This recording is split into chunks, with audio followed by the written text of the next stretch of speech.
2019. I'm joined by Reid, BSC. Hello. Good to see you. Thank you. And only very recently have you become a member of the BSC. Yeah, that's right. December. December last year. Yeah. Yeah, or maybe end of November. Yeah. How did that come about then? So. Well, I've been lighting I graduated in 2007, so it's just been sort of working away. And there's a process. You get nominated and seconded, and then if you've done a certain qualification of work, like a certain number of productions at a certain level, and then you submit work, and it's assessed by a board. Yeah. And this is what I've been told, and then you get a yes or no. Excellent. So someone suggested that I apply, and that was how it came about. That's fantastic. And you've recently worked on a TV series, Hannah. Yeah. So with a TV series, when you're going to be a DP, of certain episodes. Yeah. How do you sort of mentally prepare for that when you know you're not telling the entire story, but you're telling a part of the story? Is it a case of fitting in with the production? Or? It really depends on the show. I've done some television series where I've joined, I've done a latter block, and you've certainly got a house style that you need to adhere to. And so in that instance, I think it's trying to make sure when you meet for that project initially that you've got an idea of how it's going to be shot if you're not starting it, and that you have a sympathy with that that visual sensibility. So, but with Hannah, it was quite different in that there's our episodes. I did episodes 5 and 6 out of an 8-part series. The show was started by Dana Gonzalez, ASC, and the other two DPs are Mark Wolf and Mark Patton, BSC. So when I had my meeting for it, or Skype call, that was one of my questions, like if the style was, what was the style and whether it was very sort of baked into it. Because I'd read the episodes I knew I'd be, involved with, 5 and 6. But I'd also read 1, 2, 3, and 4, so I did understand up until that point where the story was going, and what's. Yeah, because you've got to jump in of a story that's happened. Yeah, once you come onto a project, if that's the situation, then you're given access to the rushes, and you see assemblies of what's been cut, and you have those conversations with the other DPs, involved to find out, So there is, there can be a handover, and it depends on the show to what degree that is. But in the case of Hannah, it was quite unusual because on my interview they said actually, block 1 and block 2 are visually very different, and we sort of feel like as long as you're telling the story, you've kind of got an open range. So that was, and I'd worked with the director before. That was how I came to run the project. And so reading our episodes, they're quite different to the episodes that sit around them in terms of the story that happened. So it didn't. A lot of what had been established earlier on in the series wasn't necessarily stuff that we took onto ours. Right. Yeah. We kind of approached our episodes a bit more like an indie movie. I think we tended to shoot more single camera than the other episodes. Right. Okay. Yeah. That's fantastic. Though, being given that freedom, isn't it? Yeah, and it was really rare. Like I've never had that on another show. No. But I think that's a testament to the producers just hiring directors they trust and say, if you're telling the story well, then we're happy for you to. I mean, it wasn't a case of changing formats or changing lenses or filters. I mean, there was an overarching aesthetic. I was using the show lot that Dana had established, so there I was, and we had the continuity of crew that had been working on it as well. Yeah. But it wasn't because we were in new locations. Because the nature of the Hannah story is it's moving all around the world, So you're not going, we've been in this kitchen before, therefore you have to light it this way. Yeah. So for the audience, hopefully, if there are differences in style, they're not so pronounced because there's so much that is visually different on the screen. Yeah. And it's an interesting storytelling tool, isn't it? Have a very different feel for different locations, different parts of the story. Yeah, there's no reason why it shouldn't. Yeah. As long as they're not jarring, but even then it can be jarring to service the story. It's interesting because I feel like Hannah in the original film as well as in the series, the story moves around. A lot of different countries, a lot of different locations. She starts off in the woods, and then some snowy woodlands where she's been living, kind of being brought up by her dad in sort of almost isolation, and then you see her later falling in love and being in clubs and a whole different landscape. So you say you shot a lot of single camera on that, did you? On our episodes, we were more single camera than not. Yeah, and we had there was some moments where. it's necessary to get 2 cameras. But actually, to be fair, more often than not, we did a little bit of leapfrogging where I'd use the B camera crew to set up a shot, and I would still go and still do it. But also, even our action stuff, because we didn't want it to suddenly feel like we were an action piece when the rest of it, our story is quite personal and domestic. We treated that still as a kind of more from the perspective in the narrative that the character, we're seeing it through, is experiencing it. So that tended to be single camera as well. Yeah, and actually when we did then have some second cameras going, or second and third on this one stunt sequence, the A camera had been doing a kind of really nice continuous shot, and it looked weird when they cut into it in the edit. They showed in the assembly, we've got this other coverage, and I was thinking, God, I hope they don't use that. Like the single shot works so nicely, and happily in the edit that's good. Fantastic. So, what attracts you most about a story? One where you just interviewing Guillermo Navarro just now, and he said it's when he sees the story in his head. Is there a point for you where it clicks, kind of thing? I think you tend to know quite quickly on a script. Certainly I think the script's well written, then there's a consistency in its tone. And so, if you read a story and it engages you and you are interested to know what happens, and I think that also when, if you're reading a script and that happens, you tend to see it in your mind's eye. Yeah. And so if I read a script and I don't sort of see that, then usually I wouldn't want to go and meet for it, because I wouldn't be able to, like when you go for a meeting, you're always asked, what do you think of the script? And you can tell when someone's being genuine, they go, I love it, and then you can easily talk till the cows come home about how you see it, whereas if you don't have that response, it's just going to be an awkward conversation. Over fairly quickly. Exactly. So I sort of feel like naturally when something resonates with you, then there's a natural enthusiasm and passion about talking about it that comes across when you meet for something. And that, I guess, with TV, you may get less time we would with a feature to actually prepare for it beforehand. But there's obviously the practical preparation of kit and getting to know the crew and all that sort of thing, but also getting yourself in that headspace to tell that story. Does that happen quickly, or is it a harder process? I suppose when I said I'm going to do a job and I've got then the first thing is the scripts, and I'm just reading them and trying to, as much as possible, spend time with the director to get more of a sense of what the scene means to them and what they feel that scene's about, or that character, or where and obviously some of that you've covered when you first met, but that's always, I suppose, the pleasure when you get the chance to work with a director that you've worked with before, because you've already, you know what they like and what they lean towards in images that excite them, and so you have that, and you have that confidence that you've got a communication and a way of working together that frees up a lot of your headspace to just then you can take the conversation further. So that's usually it's the script and trying to get time with the director and then sort of from that you can those other decisions proliferate. Right. Yes. When you've got an idea about how you're going to shoot it and the feel of it, then you can then go, okay, I think we're probably on these lenses, but let's look at this and this, and so you start to make those from those creative discussions. Obviously, come the technical thing. But I don't spend loads of time. My crew, hopefully, I've already worked with before, so you're not spending time, hopefully, getting to know new other collaborators.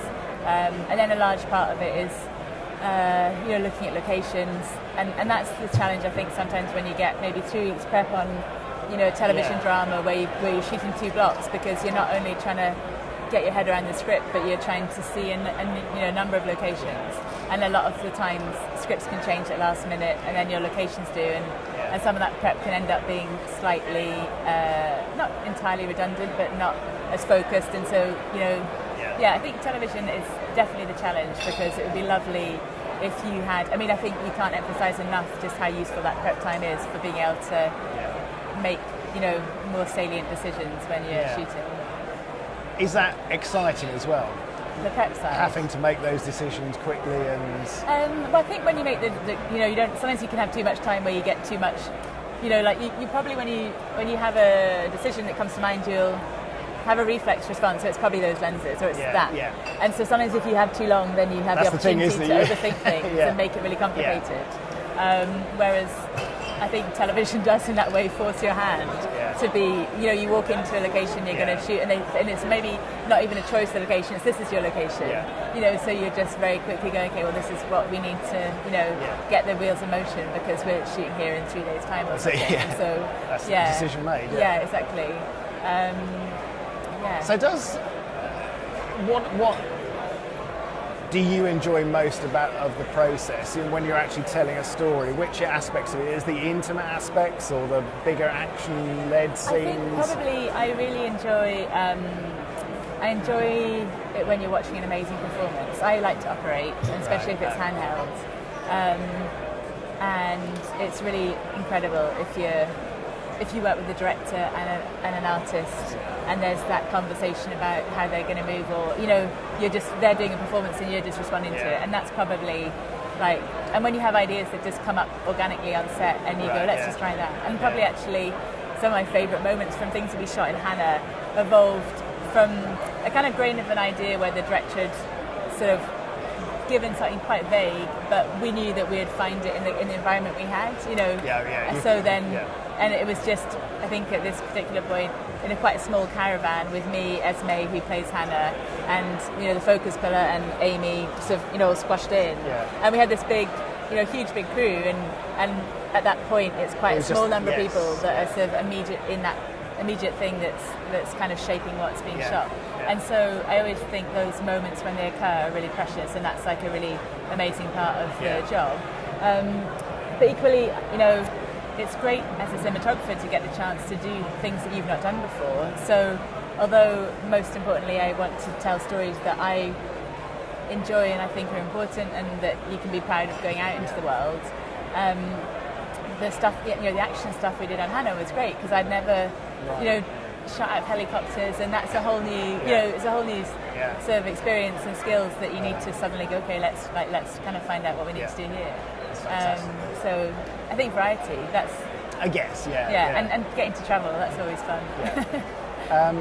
Something I think is Barry Ackroyd said about when he was talking about Captain Phillips or something, talking about handheld work.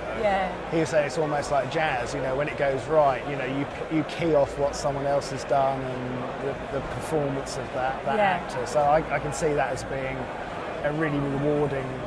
It is, and it's almost like then it's almost unrepeatable because that's it, because it's you can try and go, that really worked, but we'll just try it differently on this, and we'll just try and change that end part that didn't, and then the kind of excitement and the freshness and what made that first take so nice was because none of us quite knew where it was going. And I bet working with younger and newer actors, is that a little bit more raw where you No, I mean I can't say, I mean maybe it is, but I'd say I think just any actor that is happy to allow the camera to be wherever it needs to be. If you've got an actor that doesn't have any vanity about, that they're very happy for them in their character to be photographed however is best for the story, then that's really, really, that's always great if you're handheld in that, because you're not feeling conscious of having to have a level of beauty in your picture which might not be part of what the story's about, And so I think that, and I don't think I think that just some actors allow you that access and some don't. I don't think that's necessarily to do with their age. But that's often why if I'm doing handheld stuff and it's quite emotional, I'll ask if it's all right with the performer and the director and my focus puller that we just roll on the first rehearsal. So you're not, you haven't got a sense of like your body anticipating, oh, the artist did this time, because you kind of, once you've done it once, there's a slight, you have an idea of where the scene might go, unless the actor does something very different on every take. And so I quite like it if you can go on that first one, because it'll have accidents, but there'll be something in that that's quite exciting that you end up, it'll be the one that they use in the edit. Right, really, yes. And there might be buzzes or things that kind of technically were imperfect, but there's something kind of authentic rather than me trying to anticipate what the actor's doing on the second take. And in the future, I guess as you've answered already, is variety is the key, but what sort of things would you like to work on? I think, I'm sure every DP would say, you want to work on stories that excite you, and with directors that are going to, that know what they want to tell from the story and that are going to be brave and push and take risks. because when you have a director that you get on very well with and that they're very, they've got a very strong vision, then they're prepared to stand by that. And sometimes that's really hard because there can be a lot of stuff from production about how things have to look, and so it's wonderful if you're working with a director that just is prepared to kind of fly with it. Which is the most rewarding creative experience. It must be, mustn't it? And I think it probably is for everyone, because if you're doing a lot of coverage on a television show, then it's kind of hard work for everyone, because the actor's a bit like, are we doing this again? Like how many sizes do you need on this? And so and it feels then, if you've sort of almost documented something from every perspective, that the artistry of what you're trying to do or how you're trying to tell the story with the camera is no longer, like if you do a very amazing one take and you go, but let's just make sure we cover it off with this and this and this, then you're allowing that opportunity for those shots to be used in the edit. So it's always nice if you've got a director that can just go, right, we've got it covered, we're leaving. And then it has to remain in that integrity, because there's no other coverage of it. And that's always great if you've got that, someone that's prepared and happy to take that integrity of vision is the thing, isn't it? That if it can be carried through, and the director's strong enough to keep that going through the thing, then that must be one of the best, experiences you can have. Well, I think also if you've got a director that has that vision and is prepared to roll with it, then that inspires everyone. Because everyone will push their game, won't they? Because they know that those risks are going to be welcomed. And often you try something, it doesn't work. But as long as you're in a creative environment where you feel, and this is again why it's hard in television, because there's often a real pressure with time. But I've worked with a director who I know well enough that if we both look at a shot, we might have talked about it in prep and we sort of set it up, and then we're like, I'm not feeling this, And just to be able to say that out loud across the set, without anyone. And her be like, oh, I'm glad you said that. That wasn't working for me either, and then you can just go, okay, scratch this. Let's not bother. We'll move on.